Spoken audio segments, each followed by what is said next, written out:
Social media വഴിയാണ് കൊല്ലം സ്വദേശിനിയായ Jasmine Jafar എന്ന മിടുക്കിയെ മലയാളികൾ അറിയുന്നത്. ചുരുങ്ങിയ കാലയളവ് കൊണ്ടാണ് 10 ലക്ഷത്തോളം സബ്സ്ക്രൈബേഴ്സുള്ള ബ്യൂട്ടി ഫാഷൻ വ്ളോഗറായി ജാസ്മിൻ വളർന്നത്.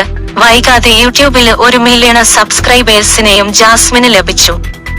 സോഷ്യൽ മീഡിയയിലെ ഫെയിം മിനിസ്ക്രീനിലേക്കുള്ള വഴി ജാസ്മിന് തെളിച്ചു. അങ്ങനെ ബിഗ് ബോസ് മലയാളം സീസൺ 6 മത്സരാർത്ഥിയായി. ഇതുവരെ മലയാളം ബിഗ് ബോസില് പങ്കെടുത്തിട്ടുള്ള സ്ത്രീ മത്സരാർത്ഥികളിലെ മനകരുത്ത് കൊണ്ട് ഏറ്റവും ശക്തയായ സ്ത്രീ ഒരുപക്ഷെ ജാസ്മിൻ മാത്രമാകും. ഷോയിൽ കയറിയ 3-ാം ദിവസം മുതൽ വലിയ രീതിയിലുള്ള വിമർശനമായിരുന്നു ജാസ്മിന് നേരിടേണ്ടി വന്നത്. എന്നാൽ എല്ലാം കുടുംബത്തിന്റെയും സുഹൃത്തുക്കളുടെയും പിന്തുണ കൊണ്ടും മനകരുത്ത് കൊണ്ടും ജാസ്മിൻ മറികടന്നു. ബിഗ് ബോസ് ഫെയിമായ ശേഷം ഉദ്ഘാടനങ്ങളും അഭിമുഖങ്ങളും യാത്രകളുമെല്ലാമായി തിരക്കിലാണ് ജാസ്മിൻ. വീണ്ടും തന്റെ യൂട്യൂബിലെ വീഡിയോകളുമായി ജാസ്മിൻ പ്രത്യക്ഷപ്പെട്ടതോടെ പഴയ പിന്തുണ തിരിച്ചുപിടിക്കാൻ ജാസ്മിന് സാധിച്ചു. യൂട്യൂബിലെ സബ്സ്ക്രൈബേഴ്സിന്റെ എണ്ണവും കൂടി. 1.49 മില്യൺ സബ്സ്ക്രൈബേഴ്സ് ആണ് നിലവിലെ ജാസ്മിന് ഉള്ളത്. എന്നാൽ ഇത്രയും സബ്സ്ക്രൈബേഴ്സ് ഉള്ള ജാസ്മിന്റെ വരുമാനം ഇപ്പോൾ എത്രയായിരിക്കും എന്നാണ് ആരാധകരുടെ സംശയം. പക്ഷേ ഈ ചോദ്യത്തിന് താരം ഇതുവരെ വ്യക്തമായൊരു മറുപടി നൽകിയിട്ടില്ല. കേരളത്തില് ഏറ്റവും കൂടുതൽ വരുമാനം നേടുന്ന യൂട്യൂബേഴ്സിനിടയിലെ 7-ാം സ്ഥാനത്താണ് ജാസ്മിൻ എന്ന അഭ്യൂഹങ്ങളുണ്ട്.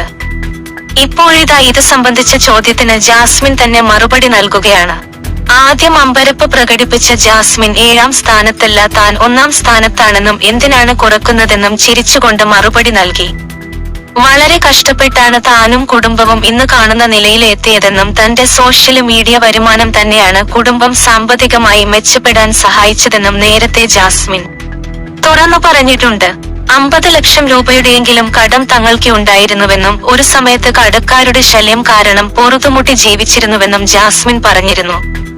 കൊറോണ കാലത്താണ് ജാസ്മിൻ ഇൻസ്റ്റഗ്രാമിൽ എത്തുന്നത്.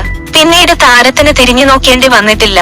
23 വയസ്സിനുള്ളിലെ കടങ്ങളെല്ലാം വീട്ടിൽ തന്റെ പിതാവിന് സ്വന്തമായി ഒരു കാർ അടക്കം വാങ്ങിക്കൊടുക്കാൻ ജാസ്മിന് സാധിച്ചിരുന്നു. സഹമത്സരാർത്ഥിയായ ഗബ്രിയുമായുള്ള ജാസ്മിന്റെ സൗഹൃദമായിരുന്നു പുറത്ത് വലിയ വിവാദങ്ങൾക്ക് വഴിതെളിച്ചത്. തുടക്കത്തില് തങ്ങള് വെറും സുഹൃത്തുക്കള് മാത്രമാണെന്നായിരുന്നു ജാസ്മിനും ഗബ്രിയും പറഞ്ഞിരുന്നു.